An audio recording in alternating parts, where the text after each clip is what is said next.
Bien, un segundo que se me salió esto.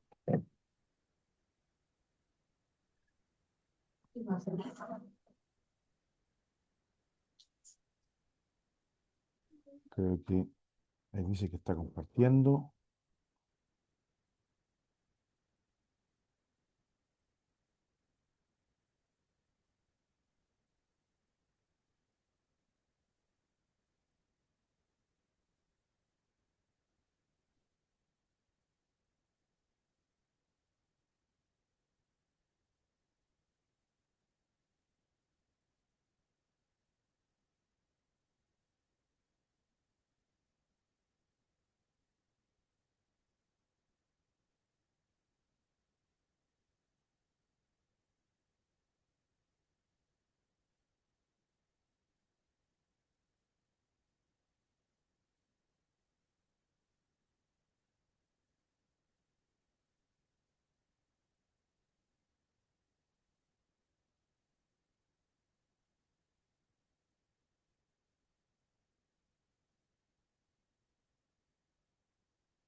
Ahí sí.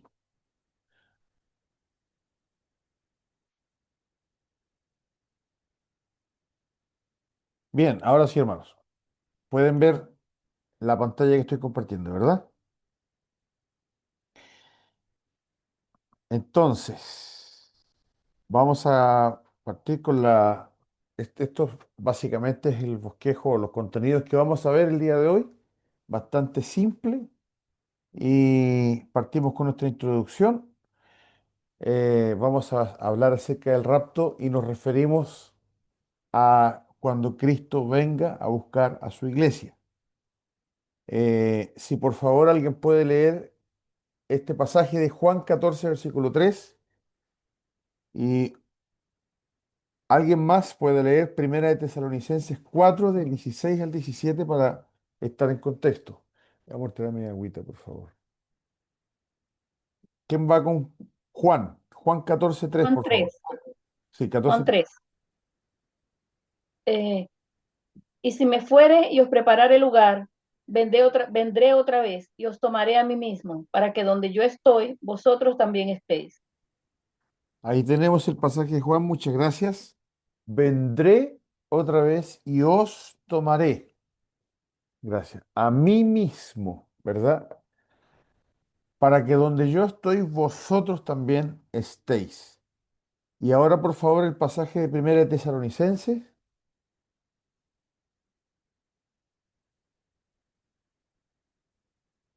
Primera de Tesalonicenses 4, 16 y 17, por favor. ¿Quién va a leer ese texto? Lo tengo, pastor. A ver, gracias, hermano. Porque el Señor mismo con voz de mando, con voz de arcángel y con trompeta de Dios descenderá del cielo y los muertos en Cristo resucitarán primero. Luego nosotros, los que vivimos, los que hayamos quedado, seremos arrebatados juntamente con el Señor en las nubes para recibir al Señor en el aire y así estaremos siempre con el Señor. Gracias. Bueno, son dos textos de muchos más que hablan este tema y se refieren de manera puntual al rapto o al encuentro con el Señor Jesucristo. Y es una esperanza que tenemos, como dice el libro de Apocalipsis, que el Espíritu y la iglesia dicen, ven, Señor Jesús. Y al respecto hay tres posturas teológicas que tenemos que mencionar y vamos a estudiar dos de ellas el día de hoy que tiene que ver con que Cristo viene por su iglesia antes de la tribulación. La segunda postura es que viene a la mitad, o sea que la iglesia va a pasar por parte de la tribulación. Y la tercera postura es que la segunda venida y el rapto ocurren en un mismo instante, o sea que Cristo viene al final de la tribulación.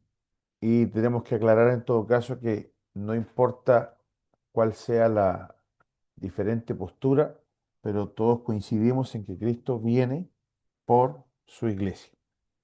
Y eso es lo fundamental acá. no tiene nada que ver con perder la esperanza del regreso de Cristo por su iglesia, sino que simplemente cuando esto ocurre, en relación a la tribulación. Como hemos estudiado ya por 3 clases lo que significa la tribulación, tiene que ver ahora dónde situamos el rapto. Entonces, aquí tenemos, para poder entender, ahí está la tribulación y nosotros entendemos la posición antes de la tribulación como en la parte azul, ¿verdad? Perdón, como en la flecha azul, el número 1, que el rapto de la iglesia puede ocurrir antes, o bien la otra posición indica que justo en medio, y ahí tengo que hacer una aclaración porque hay varios exponentes de esta posición que no son categóricos al decir que justo en medio, sino que eh, es en algún punto de la tribulación, pero que no es al final. Ese es el asunto, que no es al final. Y ahí vamos a verlo en realidad cuando estemos pasando por esa parte, la explicación de esa posición particular, que es la número 2 que está en color verde. Y la otra posición es que el rapto de la iglesia ocurriría al final, en el número 3 la flecha roja, o sea que sería el mismo evento, el rapto de la iglesia, junto con la aparición o revelación del Señor Jesucristo. Bien, entonces ahí tenemos básicamente una gráfica de las tres posiciones teológicas acerca del rapto en relación a la tribulación. Y empezamos entonces con la post-tribulacional. Cualquier pregunta, por favor, simplemente me interrumpen y vamos a comenzar a verlo. Hay una pregunta ahí: ¿escapará la iglesia o enfrentará la hora final? Vamos a ver esta mirada profunda a esta postura post-tribulacional. Tenemos entonces, quiero compartir con ustedes algunas citas famosas que son las que continuamente escuchamos cuando estamos tratando este asunto de exponentes que están a favor de esta postura. Y este hermano George, que dice: la gran tribulación es el sufrimiento del pueblo de Dios bajo la ira de Satanás. La iglesia no está exenta del sufrimiento, de hecho, está llamada a compartir el sufrimiento de Cristo. Estos son argumentos emocionales que muchas veces se esgrimen, ¿verdad? Como para indicar que la iglesia tiene que pasar la tribulación. Hermana Lorena, adelante, por favor. Pastor, y digo yo, aunque fuera así, aunque tú, o sea, de hecho la iglesia cristiana está llamada a sufrir, Ujú, pero no bajo la ira de Dios. exacto, Y lo que va a ocurrir en la gran tribulación, o sea, que seamos perseguidos, que Satanás nos quiera hacer sufrir, muy bien. Pero si hemos sido redimidos, si Cristo murió por nuestros pecados, si Cristo recibió la copa de la ira de Dios en la cruz para librarme a mí, no encuentro sentido de que sí tengamos que recibir la copa de la ira de Dios. exacto. De hecho, cuando veamos el próximo viernes, Dios mediante, la exposición en un poco más mayor, más grande de detalle de la posición, o sea, digamos, la posición pretribulacional, vamos a analizar todos esos argumentos porque todas estas posiciones, ya sea la post-tribulacional o la mid-tribulacional, hacen una separación de lo que significa la ira de Dios. ¿Ya? Por eso, eh, cuando dice ahí que la ira de Satanás, ¿se dan cuenta de esa frase? La ira de Satanás. Ellos separan justamente dentro de la tribulación la ira de Satanás de la ira de Dios. Es un entendimiento técnico diferente de la naturaleza de la tribulación respecto de la ira, porque están inmediatamente asumiendo que la tribulación no es completa, correspondiente al derramamiento de la ira de Dios, sino que va por partes todo esto. Y eso es un argumento bastante utilizado, que tiene que ver con un contexto diferente de la palabra ira. Y quiero siempre aclarar estas cosas, hermanos. Déjenme ser un poquito más directo en este punto. Yo necesito aclarar estas cosas, que nosotros cuando tomamos términos bíblicos, como por ejemplo ira, tenemos que nosotros siempre estar apoyados de fundamento. Y ese fundamento implica que nosotros vamos a usar el mismo contexto en que estamos hablando. ¿Ya? Porque yo puedo hablar de la palabra ira de Dios y mi contexto puede ser totalmente diferente al que la Biblia está utilizando. Por ejemplo, si yo estoy diciendo que la iglesia no va a participar de la ira de Dios y estoy apoyando o sea, estoy diciendo entre líneas que no va a que va a participar de la tribulación, pero no de la ira de Dios, y estoy diciendo que la ira de Dios finalmente solamente tiene que ver con las copas, por ejemplo, que es el capítulo 16 de Apocalipsis, que son los que tienen la posición mid-tribulacional, moderados, ¿verdad? Que dicen que Cristo viene por la iglesia no al final, tampoco al principio, pero en un punto de la tribulación donde justo va a escapar de la ira de Dios. Me estoy adelantando a esto para explicar justamente esa cita que estaba ahí, donde dice la persona que la iglesia participa de la ira de Satanás. Entonces, yo estoy diciendo que la tribulación no es el derramamiento de la ira de Dios en su totalidad, sino solamente hasta las siete copas de la ira. Cada vez cuando la palabra ira aparece, obedece un contexto. Y yo tengo que ser muy bien detallista al hablar en cada pasaje para Bueno, no Santiago. ignorar el contexto justamente. No sé si me explico, yo sé que es un poco enredado lo que estoy hablando, pero lo que debo tener siempre en cuenta es justamente el contexto de la palabra ira cada vez que yo lo utilice, porque no puedo pasar a llevar otros pasajes de la Escritura. Ya, la Biblia dice que Dios nos va a guardar de la ira y tenemos que entender bien que lo vamos a ver el próximo viernes, qué significa esa frase, la ira de Dios. ¿Cuándo es el tiempo en que la ira de Dios se va a derramar? Si corresponde solamente a una parte de la tribulación o corresponde a la totalidad del tiempo. Eso es lo que tengo que tener en cuenta para poder determinar si la iglesia va a pasar o no por la tribulación. Entonces, veíamos la cita acá, la leo nuevamente. Dice que la gran tribulación es el sufrimiento del pueblo de Dios bajo la ira de Satanás. ¿Será así? ¿Será eso que es la ira de Satanás? Dice, la iglesia no está exenta de sufrimiento, de hecho está llamada a compartir el sufrimiento de Cristo. Muy bueno el comentario de la hermana Lorena, que indica que eso es real, porque la Biblia dice que es así, pero no significa necesariamente que Dios está diciendo que la iglesia va a pasar por la tribulación, porque solamente diciendo que está llamada a sufrir con Cristo. Bien, lo vamos a ver a cabalidad en la próxima clase cuando hablemos de, insisto, la ira de Dios. La siguiente cita dice, decirle a los cristianos que no sufrirán persecución es una mentira del enemigo. En China, África y otras regiones ya están sufriendo. ¿Por qué habríamos de ser nosotros la Bueno, excepción? la ¿Te das Biblia cuenta que estos son hay todos amenazas. argumentos de tipo emocional?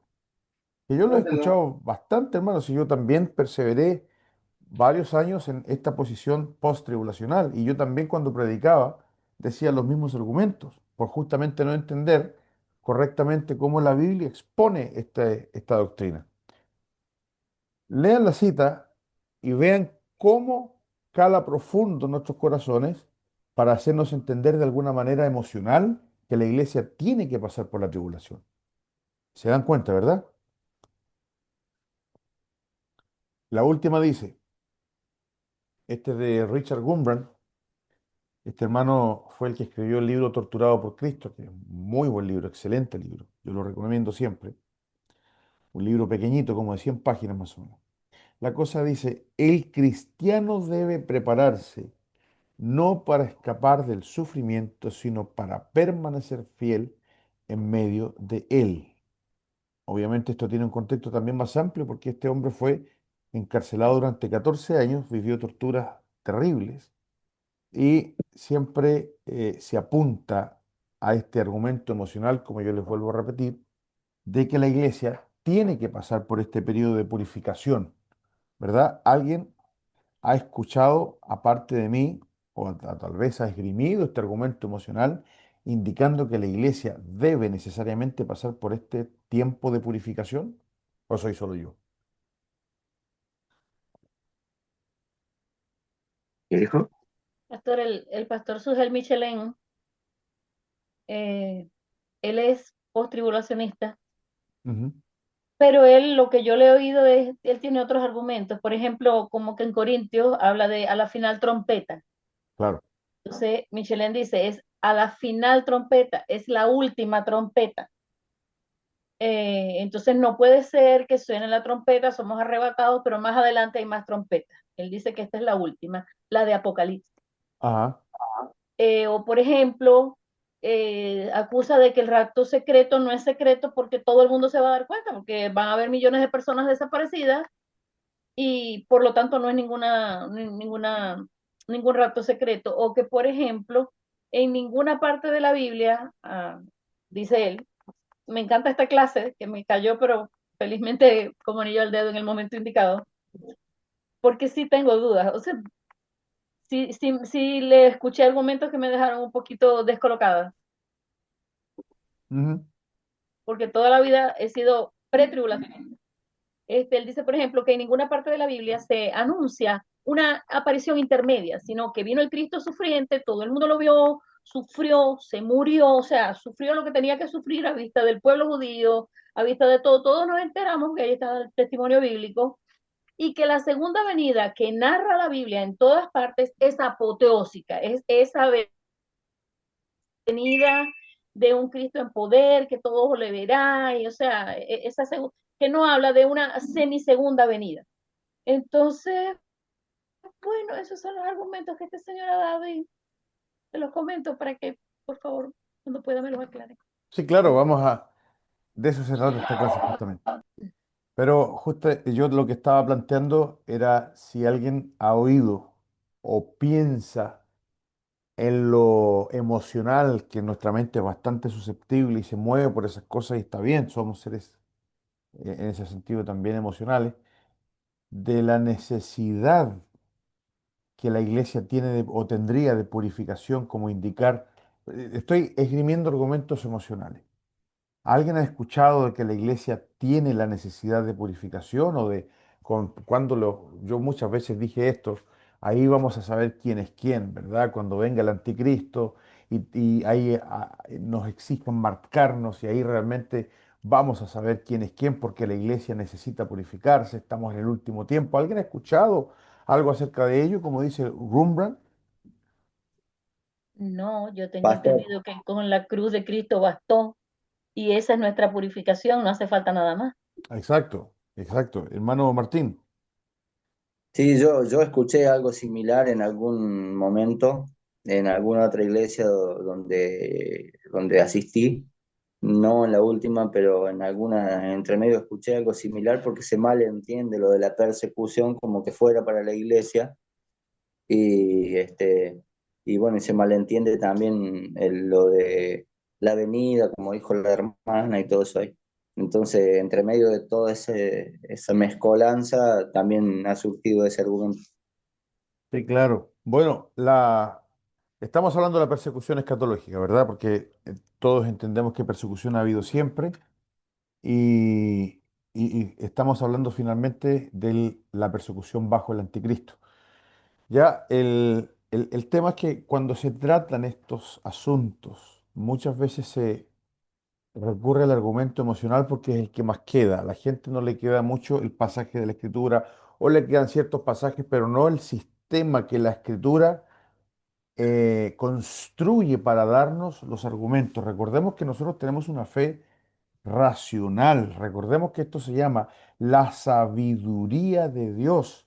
O sea, en otras palabras, la inteligencia de Dios de cómo armó esto desde el principio de la revelación y se sostiene hasta el final. La revelación es una cosa que muchos libros de la Biblia contiene y armoniza y sostiene. Por lo tanto, lo que tenemos que hacer siempre es estudiar las escrituras de manera que no se contradigan y eso implica siempre examinar los contextos. Por lo tanto, eso es tan difícil, lleva tanto tiempo, requiere tanto estudio y requiere de una explicación muchas veces minuciosa al punto de que nadie se embarque en ese proyecto a largo plazo. Por lo tanto, cuando se enseñan estas cosas, lo que se hace es plantear versículos de manera aislada y unirlos y coronarlos con estos argumentos de tipo emocional y es lo que la gente se lleva a la casa, y es lo que finalmente la gente comparte unos a otros, y es lo que las predicaciones a veces contienen, pero detenerse a estudiar no se hace. Por lo tanto, insisto, estas tres citas yo se las dejé acá para que veamos cómo se trata el tema en estos personajes que son reconocidos a nivel mundial y a nivel histórico, y justamente hablan de esto de manera emocional. O sea, el cristiano debe prepararse para el sufrimiento. Y aquí no puse ninguna al respecto, pero muchas veces se dice que la iglesia necesita, al contrario como planteaba la hermana Lorena, que es lo correcto, que la iglesia necesita purificación. Y eso no es así, la iglesia no necesita purificación. Por eso en la Biblia no se habla de que nosotros tenemos que prepararnos para esa tribulación. Bueno, vamos a verlos, esos argumentos finalmente en la próxima clase, pero en relación a los argumentos emocionales muchas veces se plantea que nosotros tenemos que pasar. Entonces, lógicamente, hacer entender que la iglesia debería ir hacia la tribulación. Vamos a ver los argumentos de esta posición que plantean estos exponentes para poder entender su punto de vista. ¿Ya? Y vamos a ver el primero que es necesario, ya que estaba la hermana indicando la posición de un hermano que es amilenarista, es necesario plantear este primer argumento, que muchos creen en un rapto post-tribulacional simplemente para negar o protestar en contra del dispensacionalismo, que es lo que nosotros estamos estudiando, que significa que la iglesia e Israel son diferentes. Entonces se alega esta posición post-tribulacional y su sistema de defensa simplemente es una negación de lo que ha planteado el dispensacionalismo. Por ejemplo, si alguien puede leer, por favor, Jeremías 37.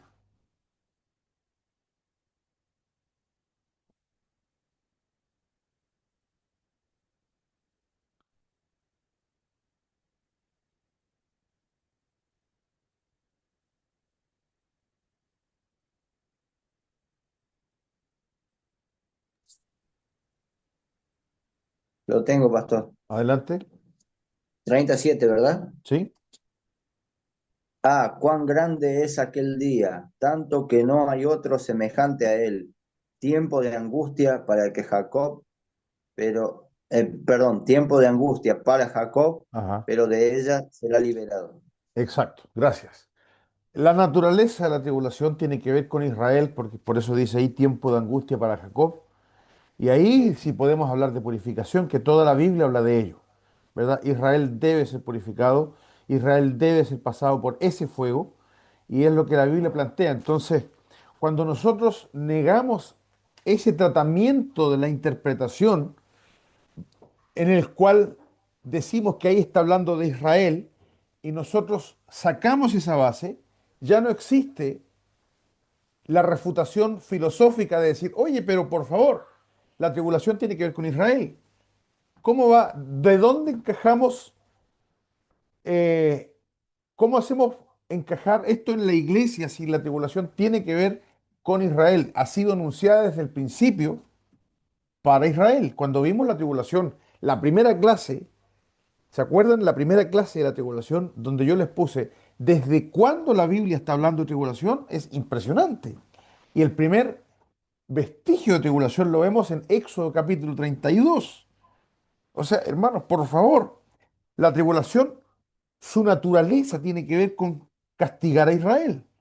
Desde que Israel se rebeló mediante el becerro de oro, Dios ahí dijo que en el día del castigo Israel será realmente zamarreado. Luego vuelve a repetir en Deuteronomio 30. Son citas que yo, obviamente, por el tratamiento del Antiguo Testamento que como profesor me toca hacer como maestro de la Biblia, eh, las manejo de memoria porque entiendo lo que Dios está haciendo con el pueblo de Israel. Entonces, cuando yo digo que Israel y la iglesia es exactamente lo mismo, se me, se me borra automáticamente esa molestia filosófica que tengo aquí diciendo que la tribulación tiene que ver con Israel. Ya no es así. Por lo tanto, el primer argumento que se utiliza para indicar un rapto post-tribulacional es justamente la negación o el rechazo de esta escatología dispensacional. Tengo que argumentar que el dispensacionalismo, que es tratar a Israel y a la iglesia de manera diferente, está errado. Entonces es un argumento del tipo negación y empiezo a negar, negar, negar, negar. O sea, estoy actuando contra un sistema de interpretación. Y por eso puse ahí que no se considera la distinción entre Israel y la iglesia. Inmediatamente, hermano Martín, voy a terminar de listar.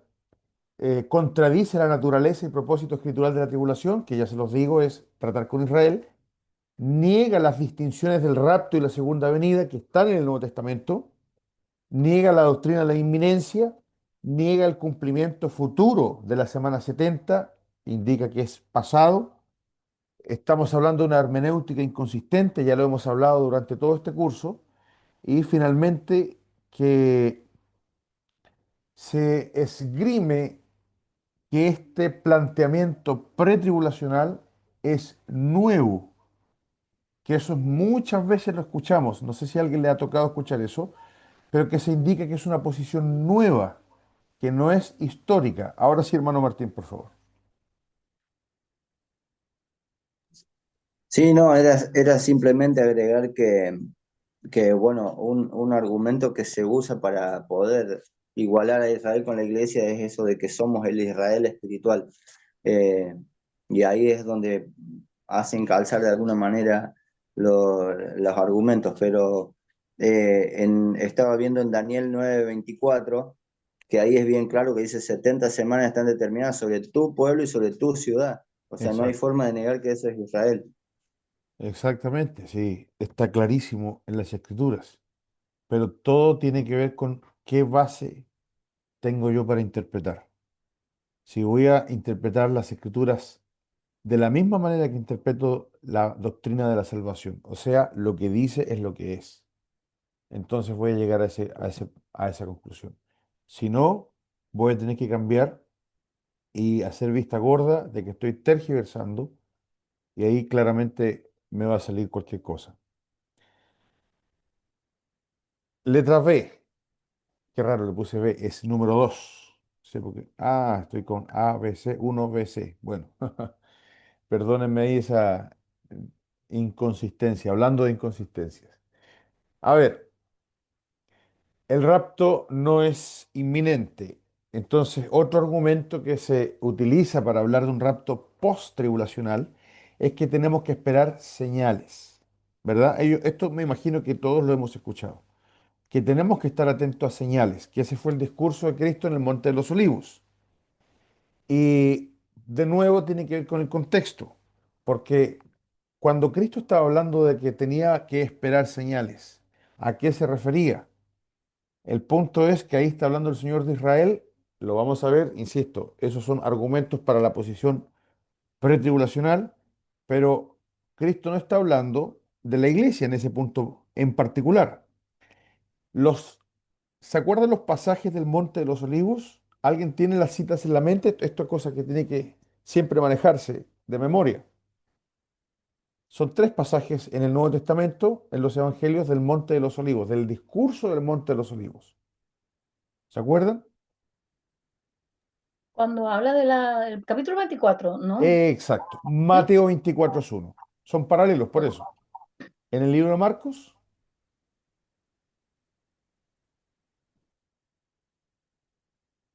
es Marcos 13 y Lucas 21.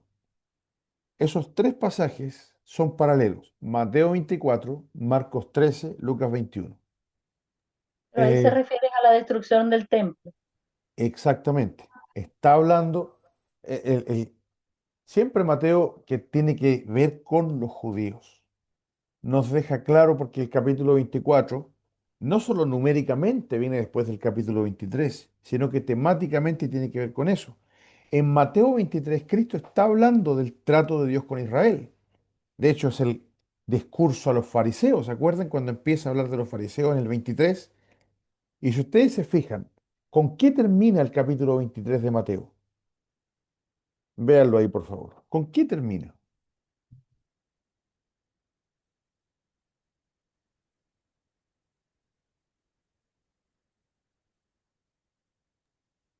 El lamento de Jesús sobre Jerusalén. Exacto.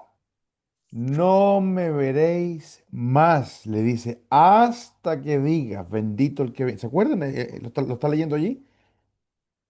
Yo estoy parafraseando, o sea, lo tengo en la cabeza, pero ustedes deben tener la Biblia ahí.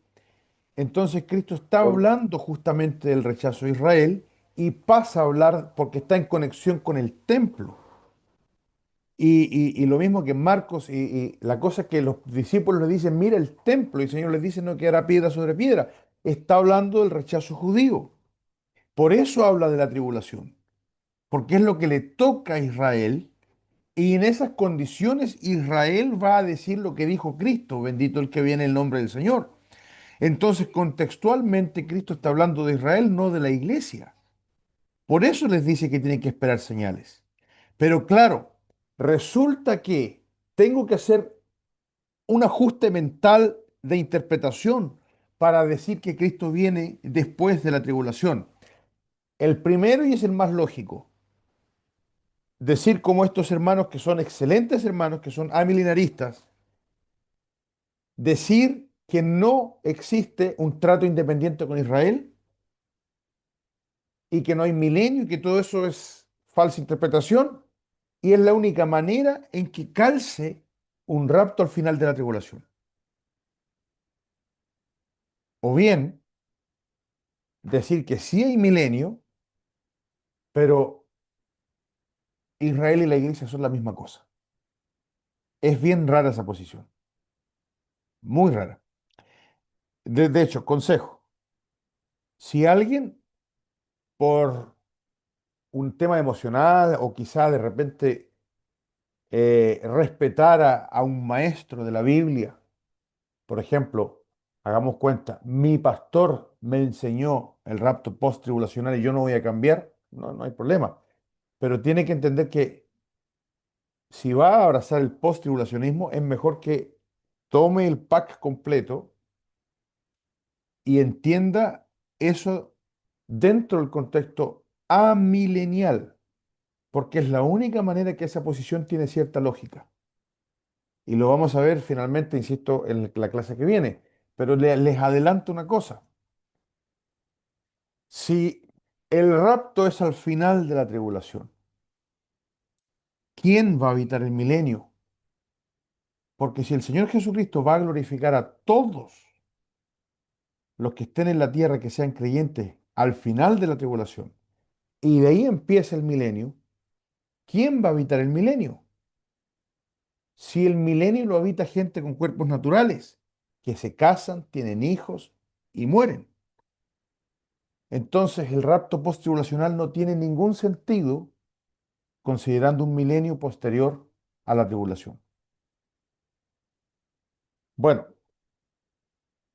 entonces esta postura esgrime como argumento que el rapto no es inminente, o sea que Cristo no va a venir en cualquier momento, sino hasta después de la tribulación, aludiendo que Cristo habló de las señales, ¿verdad? Que ya vimos que tiene que ver con el contexto de Israel, y también pone otro argumento para fortalecer la negación de la inminencia, que es que habían otros eventos que se esperaban antes del regreso de Cristo. con seguridad. Por ejemplo, la muerte de Pedro. O sea que no era tan inminente de que Cristo podía venir en cualquier momento porque Cristo ya le había revelado a Pedro que iba a morir de tal forma. Acuérdense que cuando Pedro, ahí están los pasajes, después pueden verlo, yo les voy a dar estas diapositivas, pero Cristo le dijo a Pedro, dice Juan ahí, esto dijo refiriéndose a la manera en que Pedro iba a morir. Por lo tanto, si algo le había revelado Cristo a Pedro, era que él iba a morir. Entonces dicen los que sostienen esta posición que el rapto no es inminente porque primero tenía que morir Pedro. Entonces no era que Cristo podía venir en cualquier momento. Lo mismo en relación al encarcelamiento de Pablo. A Pablo ya le habían profetizado, no solamente a Gabo, sino que el Espíritu Santo de distintas maneras, que él iba a ser encarcelado. Por lo tanto, no era que Cristo iba a venir en cualquier momento porque Pablo tenía que ser encarcelado. Lo mismo el programa misionero. ¿Verdad? Que Dios ya había dicho que se iba a predicar el Evangelio, o sea, que se tenía que predicar en todo el mundo, por lo tanto, no era que Cristo podía venir en cualquier momento, y ahí hay una discordancia, alegan ellos, que cuando se dice que Cristo va a venir en cualquier momento, en realidad no era tan así, era una manera de decirlo nomás, pero el rapto no es inminente. ¿Se entiende el argumento? Ellos dicen que el rapto no es inminente. Nosotros sacamos la inminencia de la Biblia. No se nos ocurrió a nosotros decir que el rapto es inminente porque lo sacamos de la Biblia.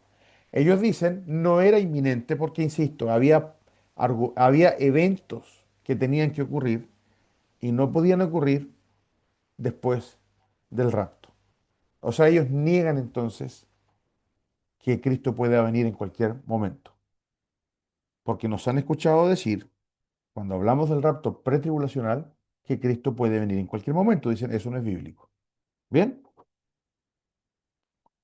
¿Y Sí. cuál sería la respuesta para esa duda? Bueno, Para ese argumento, perdón. la Biblia, cuando dice que Cristo viene en cualquier momento, que el testimonio abunda en el Nuevo Testamento, es literal. O sea, el Señor nos hace expectar el rapto, que de hecho es lo que está diciendo el Señor. Y eso es real, es literal, que nosotros tenemos que estar expectantes de que en cualquier momento vamos a ser llamados a reunirnos con el Señor. Entonces vamos a ver en detalle los pasajes de la próxima clase que nos dicen claramente que nosotros esperamos que en cualquier momento seamos llamados por el Señor, en este caso el rapto. O sea, nosotros alegamos simplemente que la Biblia cuando habla de que es inminente, eso es una cosa real, cierta, no es una forma de decir solamente, sino que Cristo realmente puede aparecer en cualquier momento en las nubes. ¿Bien? Entiendo la inminencia, pastor. Mi pregunta es, por ejemplo, si yo fuera una cristiana del primer siglo, amiguita de Pablo, y Pablo me habla o cualquiera, alguien me predica sobre que estamos en Maranata, Cristo viene, y la inminencia de Cristo. Entonces alguien, yo estoy ahí cuando Agabo, o quien sea, le está profetizando a Pablo que va a ser preso, o a Pedro, cuando Juan le dijo que de qué manera iba a glorificar a Dios. Y yo estoy ahí. Ajá. Entonces me están hablando de la inminencia de la venida del arrebatamiento. Entonces yo le diría, pero ya va, en cualquier caso habría que esperar que se muera Pedro y que pongan preso a Pablo. Antes no, porque eso está profetizado, tiene que cumplirse, No habría otra ¿no? manera de entenderlo. Exactamente. Ahora son eventos muy puntuales que ocurrieron todos en el primer siglo, dentro de no menos de 10 años, muchos antes que se escribieran las cartas incluso. La única cosa que nosotros podíamos decir que no ocurrió, que en el sentido cuando las cartas estaban siendo escritas, era la muerte de Pedro, pero Pablo ya había sido encarcelado. Sería la muerte de Pedro la única cosa que alguien podría decir, eso no ha ocurrido todavía, por lo tanto Cristo no puede venir todavía. Pero fuera de eso, se entiende que las cartas tienen ese tratamiento atemporal que van a durar todo este tiempo. O sea, alguien podría haber hecho la relación, pero en ningún caso decir que lo que los discípulos decían cuando decían que esperamos a Cristo es simplemente una manera linda de decirlo. O sea, la conclusión que sacamos justamente es esa, que alguien podría haber dicho, bueno, pero Pedro tiene que morir, y es verdad, Pedro tiene que morir, pero en ningún caso negar la inminencia por ese argumento tan pequeño, considerando que no tenemos ningún indicador en la Biblia respecto al tiempo en que va a durar todo esto antes de que Cristo regrese. Lo único que nos deja el Señor es entender que hay una lista de gentiles que tienen que llegar al reino del Señor. Es lo único que nos deja un indicador de más o menos cuánto puede demorarse esto. O sea, si el Señor mandó a evangelizar, ¿verdad? Hay una lista de gentiles que tienen que reunirse. El Señor dejó las cosas en el misterio al punto de que todos los indicadores, ya sea el avance del mal o la lista de cristianos, como dice Pablo, la plenitud de los gentiles, no son cuantificables en ninguna medida. O sea, en todo tiempo nosotros estamos con la expectativa de que Cristo puede regresar en cualquier momento. Y entender que la inminencia era no de forma literal solamente por estos eventos que son puntuales, que tienen que ver, en este caso, con la muerte de Pedro, el más extenso, entonces no tiene asidero. No es un argumento de peso para decir que no es inminente el rapto. No sé si me explico.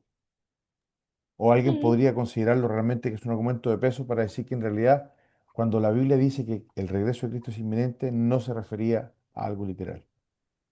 yo creo que es literal, pero sí creo que es como, por ejemplo, la transición entre el Antiguo Testamento y el Nuevo Testamento no ocurrió el día que nació Jesús, ni el Ajá, día que murió. Eso llevó años, eso fue una transición, hubo profetas mencionados en el Nuevo Testamento, eh, porque fue una transición que llevó un tiempo hasta que ya se acabó el tiempo de los, ya no existieron más profetas, existieron los dones, luego ya los dones todo ha sido un proceso. Entonces, exacto, en ese sentido lo entiendo. O, por ejemplo, Pablo no estaba ni ahí de que existía un otro continente, otros continentes. exactamente, Ni idea que había más gente que evangelizar de lo que él pensaba.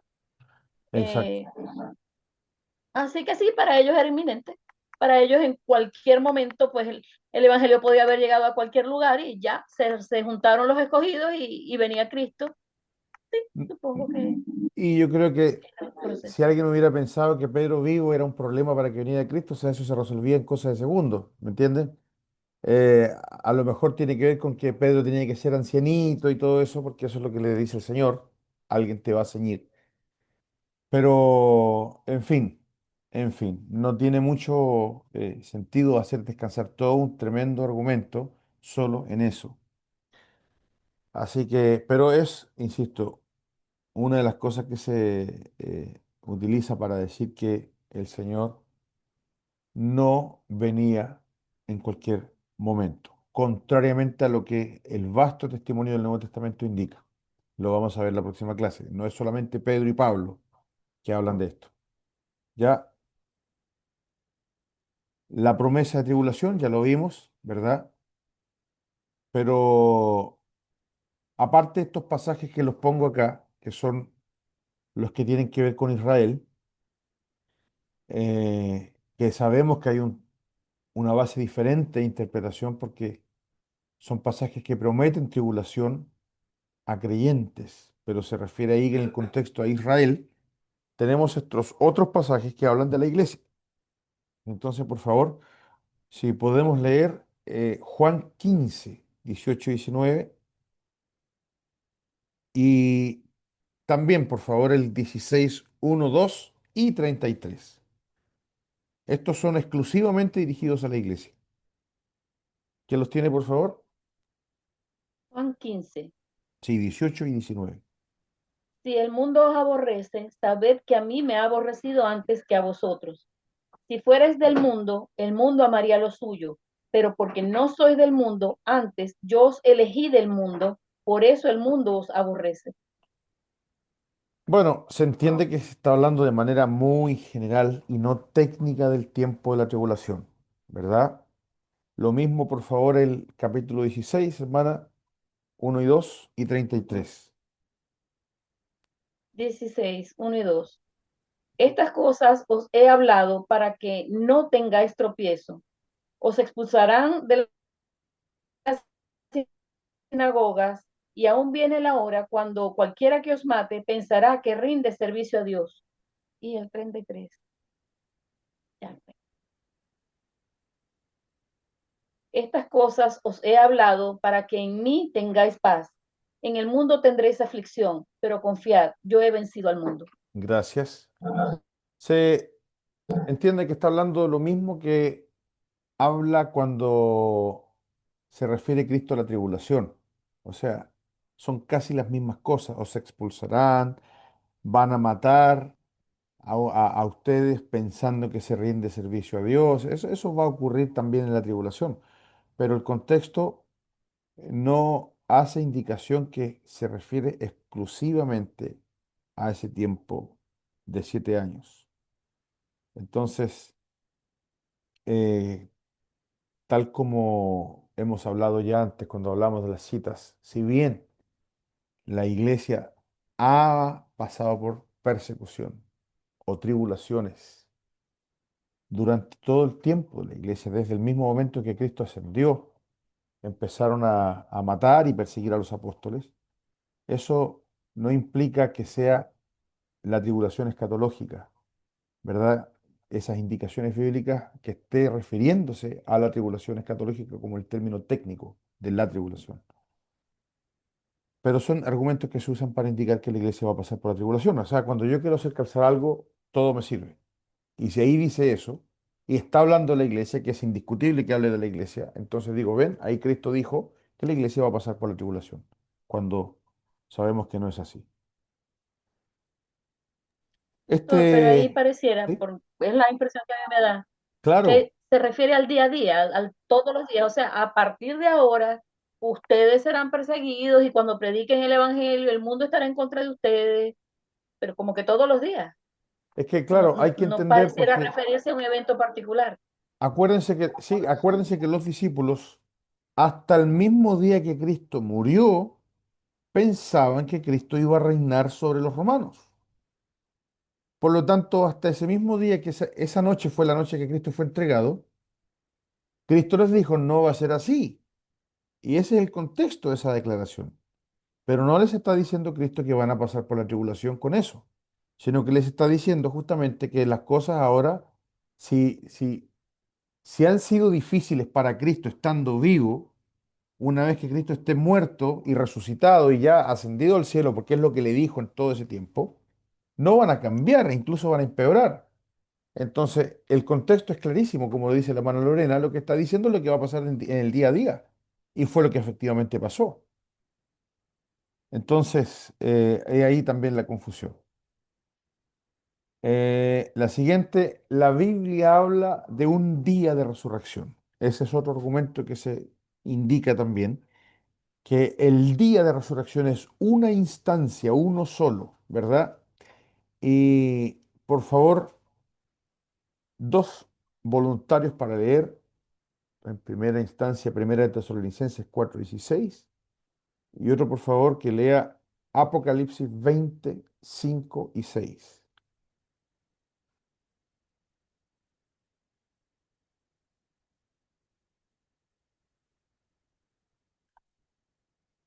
¿Quién tiene Tesalonicenses?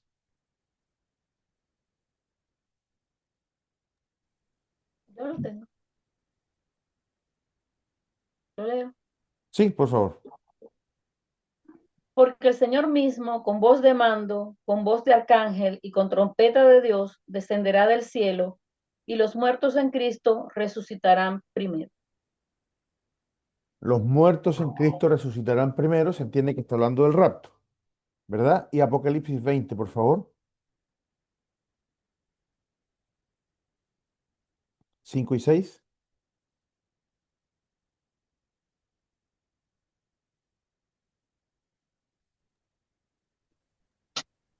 Sí.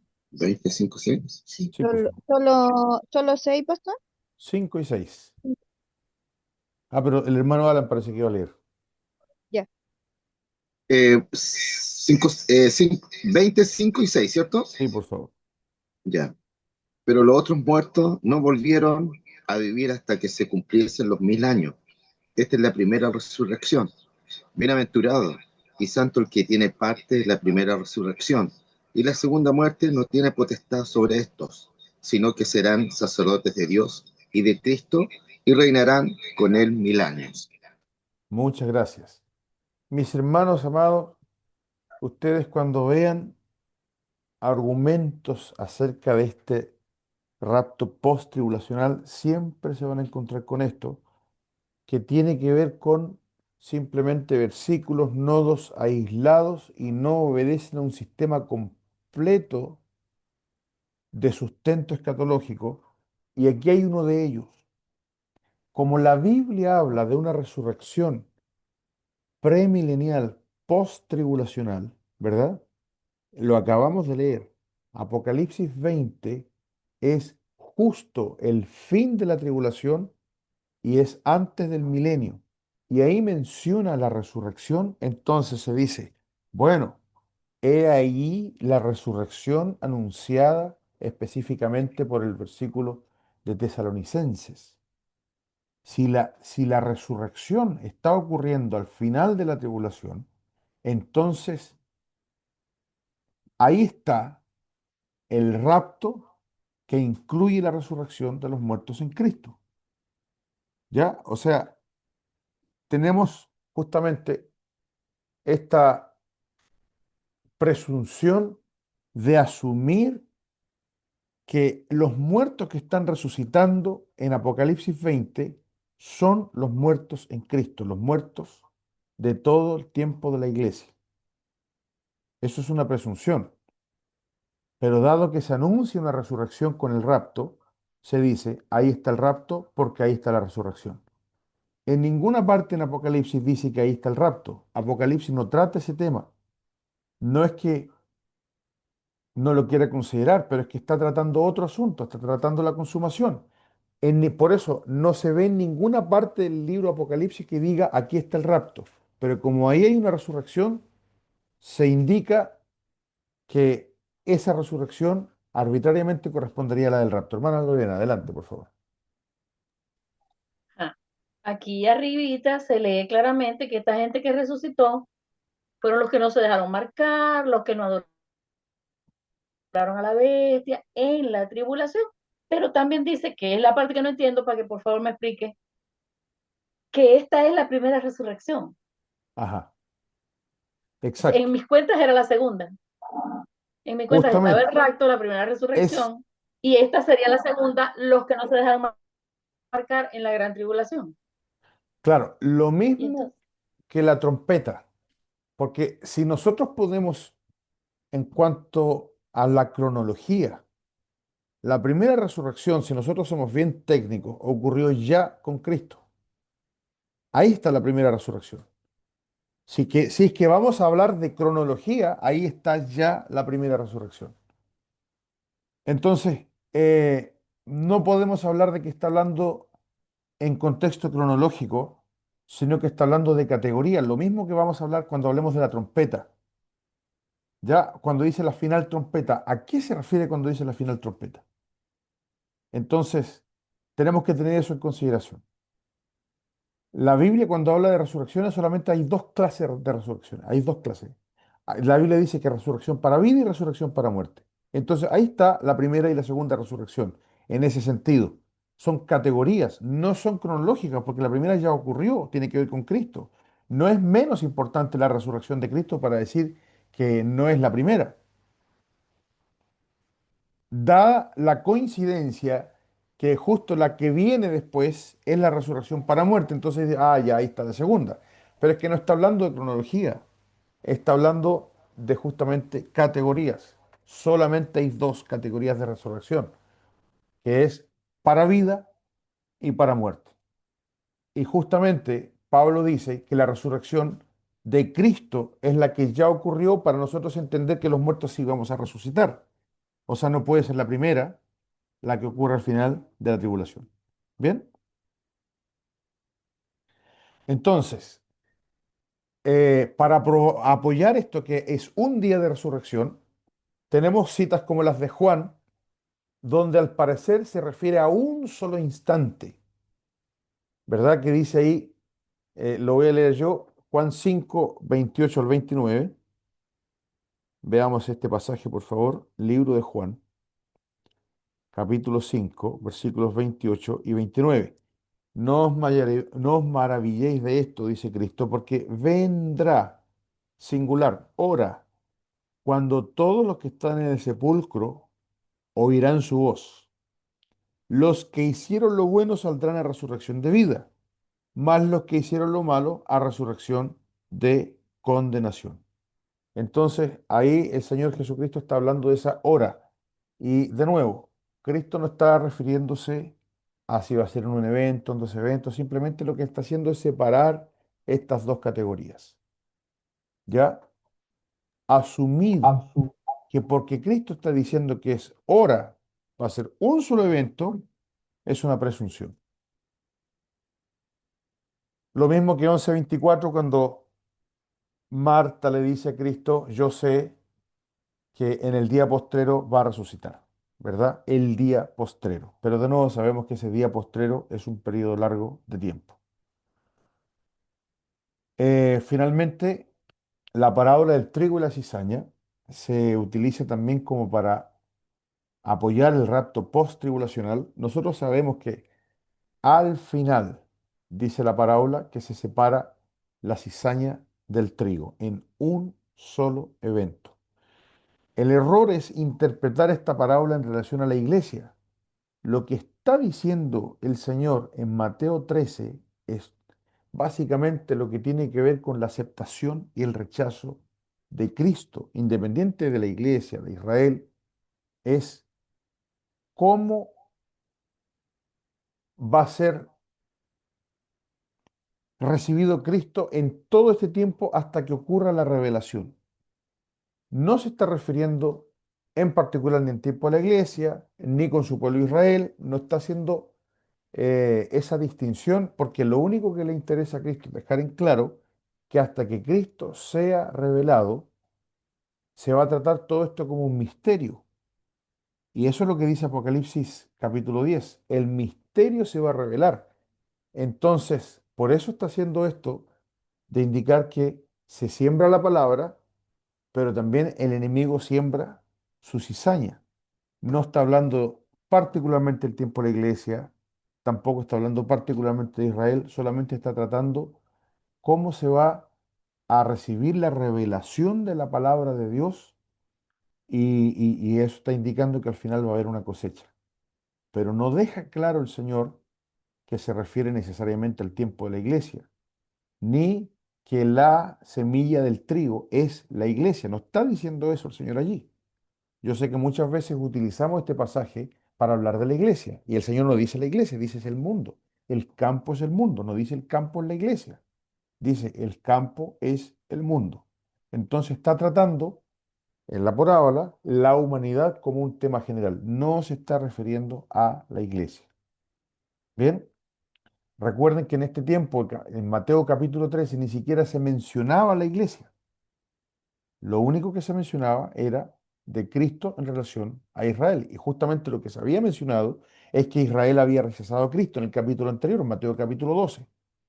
De nuevo, para entender el rapto, tiene que descansar todo sobre el sistema que la Biblia emplea para hablar de Israel y de la iglesia. No podemos entenderlo de manera aislada, de manera separada. Entonces, esta interpretación tiene que ver con eh, tomar a la iglesia de Israel como un solo elemento. Hermana Lorena, adelante. Pastor, y si se fija aquí en esta parábola, primero recogen la cizaña, que no Sí, es lo que se describe más adelante. En ambas resurrecciones, en cualquier caso, resucita primero la iglesia, exacto, para estar con Cristo, sí, para ser glorificada por el Señor. Y según esto, primero, pero recoger primero la cizaña, le dice a los ángeles, atarla en manojos para quemarla, pero recoger el trigo en mi granero. O sea, tiene que ser una exacto. enseñanza definitivamente más general, porque si no, entonces está al revés. exacto, o sea, la cosecha del fin de siglo tiene que ver con tomar a los malos. Eh, Cuando el Señor da la parábola de la red es la misma situación. Los que se toman son los peces malos, ¿verdad? La basura se saca de la red. El Señor dice en este mismo contexto, dos estarán moliendo en un molino, uno será tomado y el otro será dejado. ¿Qué tiene que ver con este mismo tiempo? Tiene que ver con Israel, tiene que ver con cómo Dios va a sacar a los malos, los va a echar a la basura y quedan los justos. Ese es el tratamiento de Israel y los santos de la tribulación. Los justos permanecerán, lo viene diciendo la Biblia desde el libro de Proverbios. Los justos permanecerán, los malos serán de ella, dice, desarraigados. ¿Se entiende? Entonces, la Biblia desde el principio, cuando habla de Está esta hablando del separación, milenio, pastor. claro, la Biblia está hablando de la separación que se va a hacer antes del milenio. Entonces, tiene que ver con esto. Cuando la Biblia habla de este punto, esta separación, el aparente rapto que se hace acá es de los malos, no es de los buenos. Yo cantaba de niño un corito que dice, dos estarán moliendo en un molino, uno se irá, el otro quedará, y dice, debemos estar listos porque Cristo vendrá, ¿verdad? Y el contexto es totalmente diferente. Los que están ahí al final de la tribulación es el mundo entero y el Señor lo que saca es la cizaña, ¿verdad? No, no es el rapto de los buenos. Por lo tanto, insisto, nuevamente, contexto, siempre contexto.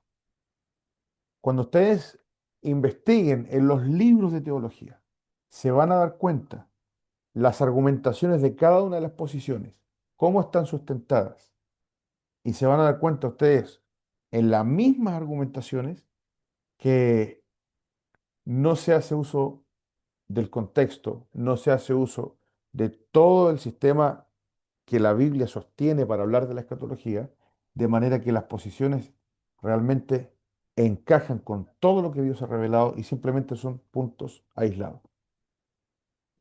¿Ya? Así que ahí tenemos este último argumento. Ahora vamos a pasar al mid tribulacional, el rapto que es a la mitad de la tribulación. Esto es mucho más breve.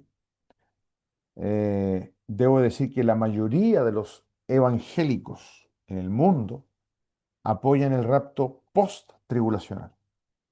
Es la mayoría. No hay mucho sustento, se los indico. O sea, y como les dije al principio, la única manera de entender con lógica que Cristo viene al final de la tribulación es siendo amilenarista. Lo que hemos nosotros discutido desde el principio del curso, porque es la única manera de pensar en un rapto al final de la tribulación que Israel y la iglesia sean la misma cosa. Y ahí obviamente hay bastante argumento porque todo se puso en una base diferente. Pero pensar que viene un milenio y antes el rapto, justamente después de la tribulación, es totalmente ilógico. No obedece mucho a la lógica de lo que se ha planteado en la Biblia. A esa lógica me refiero. Estamos ahora entonces en los argumentos que avalan la posición del medio de la tribulación y por eso puse este título, si el escape ocurre en medio de la tormenta. Eso es lo que plantean estos exponentes, que el rapto es a la mitad de la tribulación o por ahí antes que se termine. Algunas citas famosas, estos son básicamente teóricos o más bien teólogos, y dice, la iglesia será protegida de la ira de Dios, ¿ya? Pero no de la persecución del anticristo, porque se hace esta distinción entre lo que es la ira de Dios. El rapto ocurrirá después de la gran tribulación, pero antes de la ira final. ¿Se entiende? La otra dice, no hay justificación. Esto yo lo tengo en un libro también, lo leí y lo estudié a este teólogo, y dice, no hay justificación bíblica para excluir a la iglesia de la tribulación, pero sí hay promesa para ser librado de la ira de Dios. ¿Se dan cuenta que ahí está el acento? Separar dentro de la tribulación la ira de Dios de la que no es la ira de Dios. Y finalmente dice este otro hermano, Dios nunca prometió librarnos de la tribulación, sino de su ira. El arrebatamiento no ocurre antes de la semana final, sino cuando la ira comienza. ¿Ya? Entonces, todo tiene que ver con eso. Y empezamos. Esto es un poco difícil de entender, pero muchas de estas personas entienden la distinción entre Israel y la iglesia, por si acaso. Ellos dicen, algunos, que Dios tiene un trato diferente con Israel y uno con la iglesia, pero dicen que así como en el primer siglo, o sea, en el tiempo apostólico, Dios estaba tratando con Israel y la iglesia al mismo tiempo, entonces también así va a ser en la primera mitad de la tribulación. La base de este argumento está errada, porque en el primer siglo Dios nunca trató con Israel y con la iglesia al mismo tiempo. Nunca fue así. ¿Se acuerdan que este pasaje dice, Pablo, no me avergüenzo del Evangelio porque es poder de Dios para todo aquel que cree, al judío primeramente y también al griego? Supuestamente hace entender que Dios está teniendo todavía un trato con Israel. Pero no nos olvidemos que Cristo Jesús cerró el trato con Israel en Mateo 23. Cristo Jesús cerró y les dijo a Israel, no me veréis más hasta que digáis bendito el que viene en el nombre del Señor. Por lo tanto, Cristo, dado que Israel lo rechazó, cerró con Israel y abrió la puerta para la iglesia. Si un judío se convertía en el primer siglo, yo les hago la pregunta, ¿era parte de Israel o de la iglesia? De la iglesia. De la De la iglesia. iglesia, pastor. Eso era Pablo, eso era Pedro, eran judíos, pero que formaban parte de la iglesia. No existe tal cosa como que se superponen los dos programas. Entonces hay un error en la base para decir que en la tribulación coexiste la iglesia con Israel. ¿Se entiende, verdad?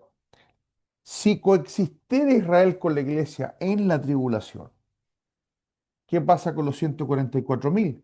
¿Son de Israel o de la iglesia? Bien raro eso, ¿no? Sí, Pues son de Israel. debería ser una mezcla. Si se convierten en este tiempo, que es el mismo de la tribulación, porque la iglesia pasaría por la tribulación, serían de la iglesia, aunque son judíos. Hagamos cuenta que la tribulación empezó. Si están superpuestos los programas, entonces es bien raro que se convierta en judío y no sea de la iglesia. Si la iglesia está, es porque ese judío es parte de la iglesia, pero sería parte de Israel. Es bien raro, ¿se entiende? Ahora, hagamos cuenta que es parte de la iglesia, porque se convirtió finalmente cuando la iglesia estaba presente. ¿Cómo se va a ir la iglesia y esos judíos no? Se va a desmembrar el cuerpo. Bien raro ese argumento, pero algunos lo escriben. ¿Se entiende? Siguiente. En Apocalipsis 11 habla de los dos testigos y en ese versículo que está puesto ahí habla de la resurrección y ascenso de los dos testigos. Y se indica que estos dos testigos representarían a la iglesia. Como el versículo dice que la voz de Dios los hizo levantarse, leo el texto para ustedes, Apocalipsis capítulo 11, dice la palabra, oyeron una gran voz del cielo que les decía, subid acá.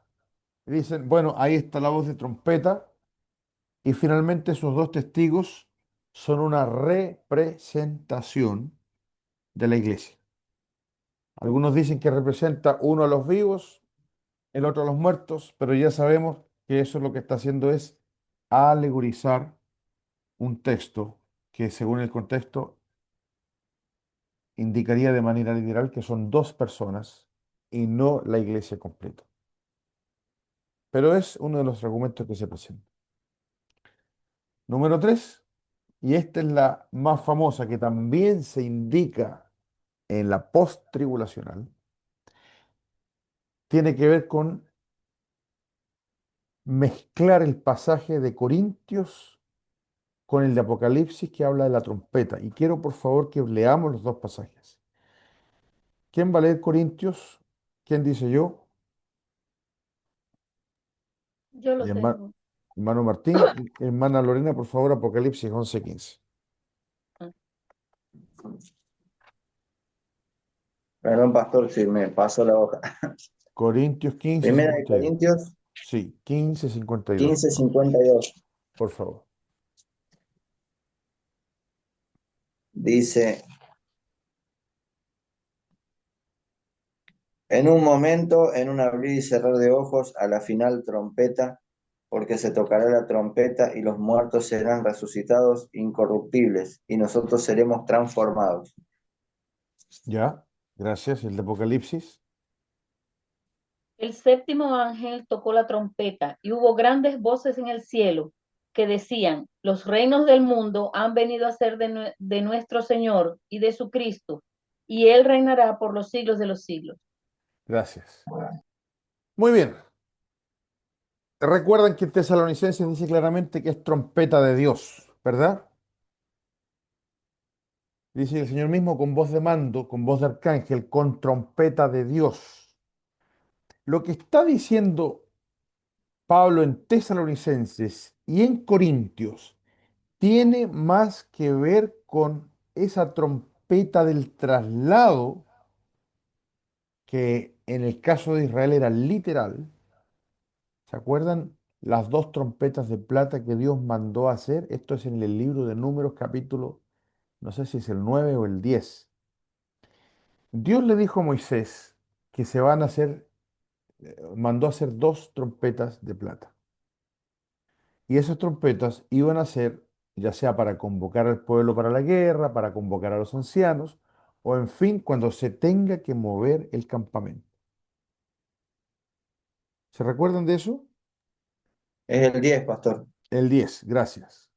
La trompeta tiene, para Israel tenía ese significado de la orden de Dios.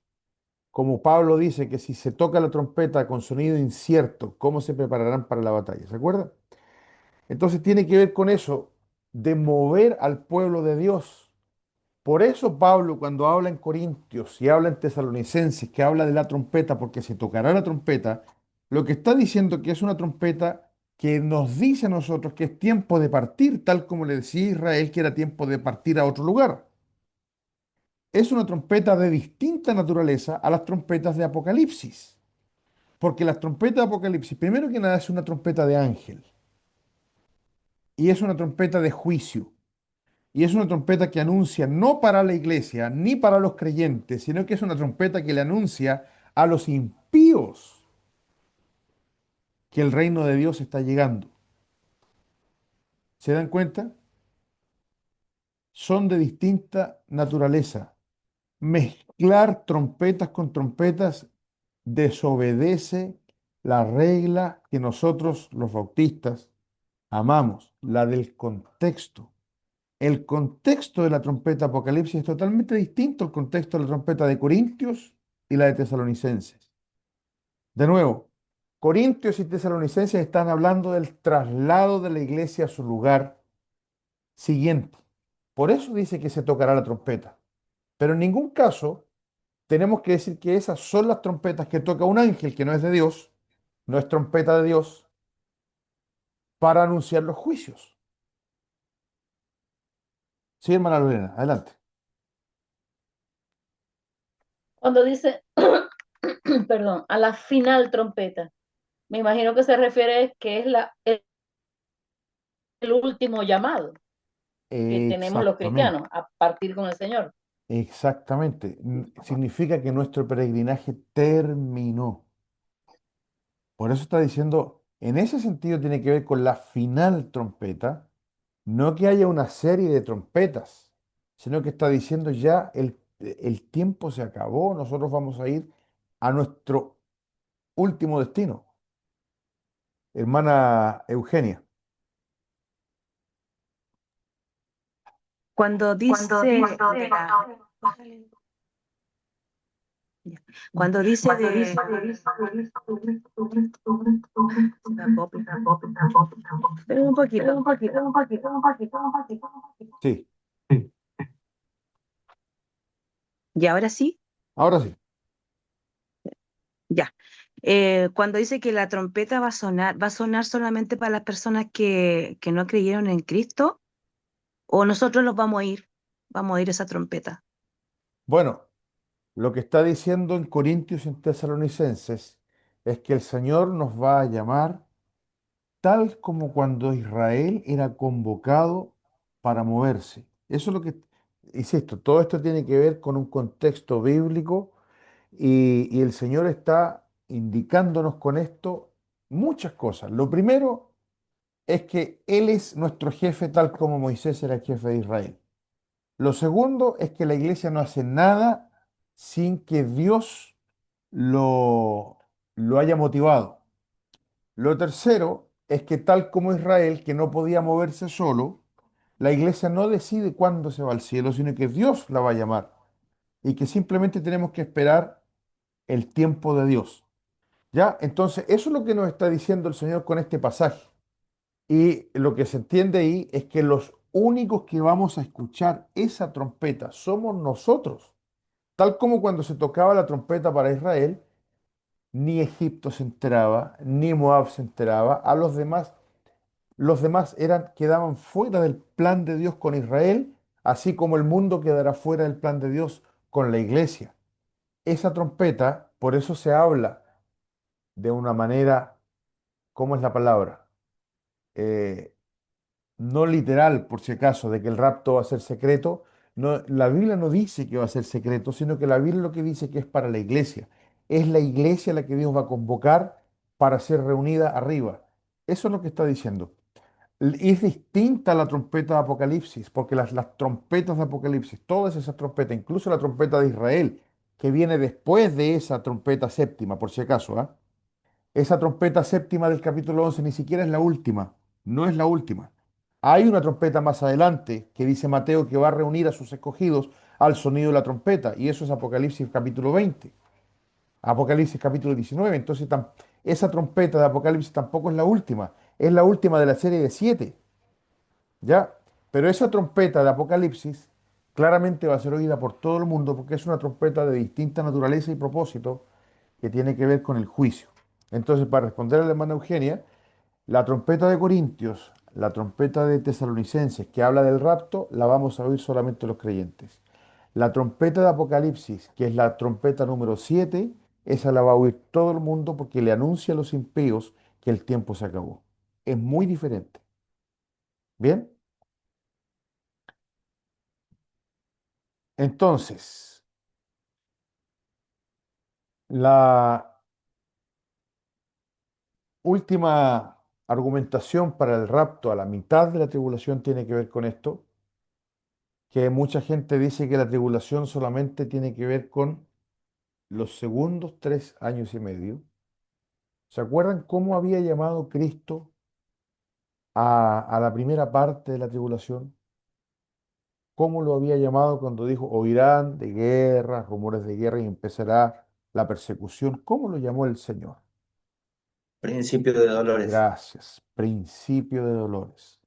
Entonces, esta argumentación entiende lo mismo que estábamos hablando acerca de la ira, que la ira de Dios en realidad es la segunda mitad de la tribulación.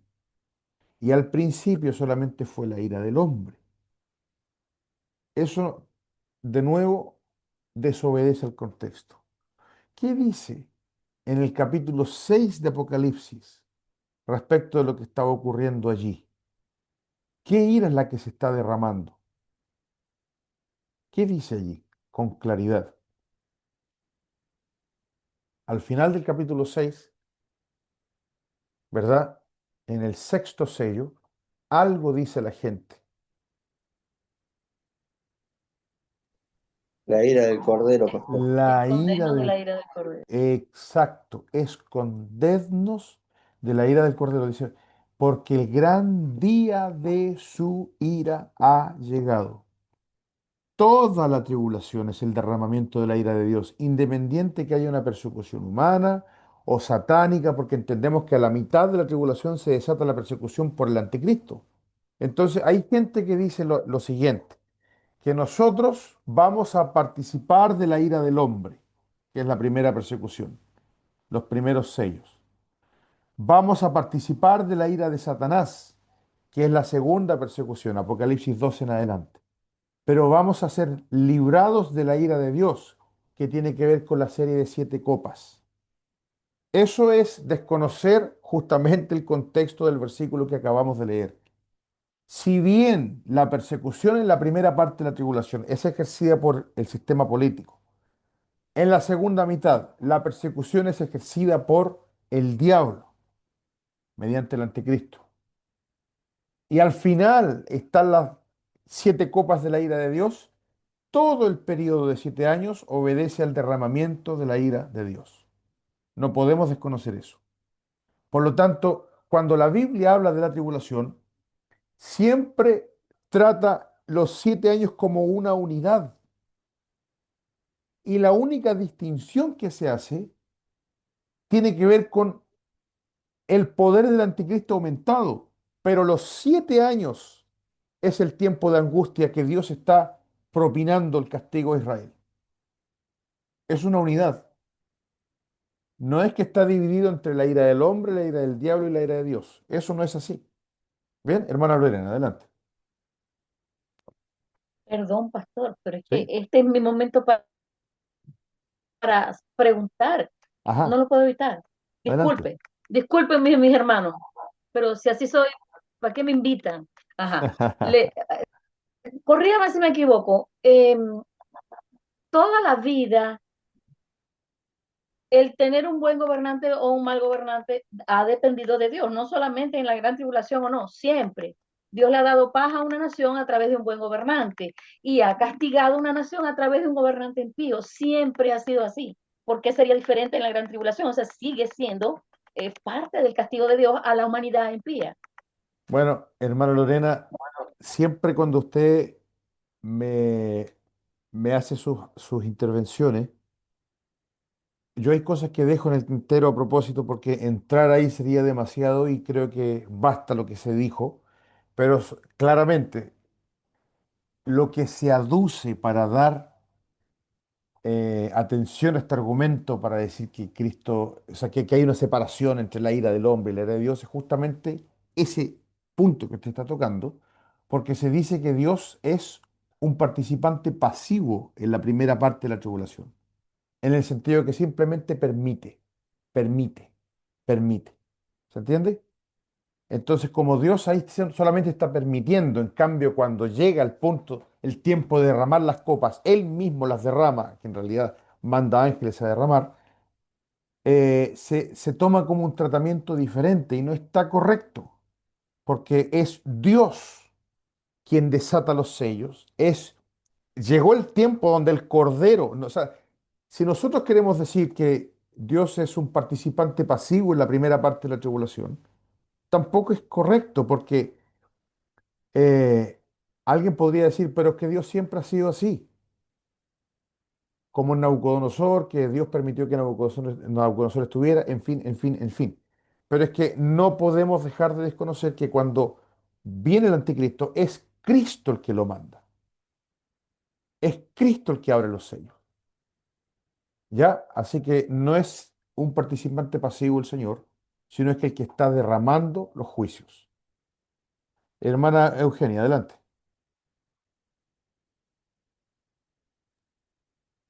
Ya, por lo que estoy entendiendo de la tribulación, bueno, a mí siempre, bueno, quizás me enseñaron mal o entendí mal en el aspecto de la tribulación que nosotros como hijos de Dios no íbamos a estar en la tribulación, pero estoy entendiendo ahora que sí vamos a ser partícipes de la tribulación eh, como lo más suave, pero quería saber si en qué tiempo nosotros vamos a estar en la tribulación, porque no creo que estemos en toda la tribulación, sino en los 3 años y medio o hasta el final. Ahí como que me perdí. Claro, lo que pasa, hermana, es que lo que estoy haciendo es plantear primeramente las posiciones de que vamos a pasar completamente la tribulación, que fue la post-tribulacional, y ahora de los hermanos que indican que vamos a pasar solamente una parte de la tribulación. Nosotros no creemos esto, por eso he ido refutando cada argumento, y en la próxima clase vamos a indicar la posición que nosotros realmente enseñamos en este curso, que es que la iglesia no va a participar en ningún tiempo de la tribulación. Está ¿Ya? mencionando la otra. Así Ya, que ya. le recomiendo que revise nuevamente la clase para poder entender cada uno de los argumentos. Estos, los que yo les comenté, los que yo les acabo de exponer, son los argumentos que se dicen Súper malo. para indicar que la iglesia o va a pasar por la tribulación completa o bien va a pasar por parte de la tribulación. La próxima clase voy a hablar en parte de estos argumentos, desmentirlos correctamente y por qué nosotros creemos que la iglesia no va a pasar por la tribulación en ningún tiempo. Bien, hermana Lorena, adelante. En serio, es la última pregunta respecto a esta gente que piensa que sí vamos a pasar por la gran tribulación. El versículo de capítulo 19, versículos 7 al 9 de Apocalipsis, donde dice, gocémonos y alegrémonos y démosle gloria porque han llegado las bodas del Cordero, etcétera, etcétera. A su novia se le ha concedido el lino fino. Entonces, hablo del mismo Sujel Michelén que fue el que escuché. Él dice que claramente aquí esto ocurre después de las copas, después de la ira de Dios. Al final vienen las bodas del Cordero. Entonces él dice, no hay ningún arrebatamiento con 7 años de boda o con ningún casamiento arriba, con ningún nada, porque la boda es al final. Bueno, pero ahora que me acuerdo, usted la semana pasada, la semana antepasada dijo que efectivamente las bodas se realizaban al final de la gran tribulación y la luna de miel, digámoslo así, o algo así, o las bodas duraban 1000 años, que era el Ujú. milenio. Ya, perdón, me acabo de acordar. Sorry. Sí, no, sí está bien. Eh, como, es que es innegable que las bodas del Cordero ocurren al final. Entonces, yo podría contrapreguntar, si las bodas del Cordero ocurren al final, ¿cómo entonces Cristo baja a buscar a la iglesia si la iglesia ya está arriba?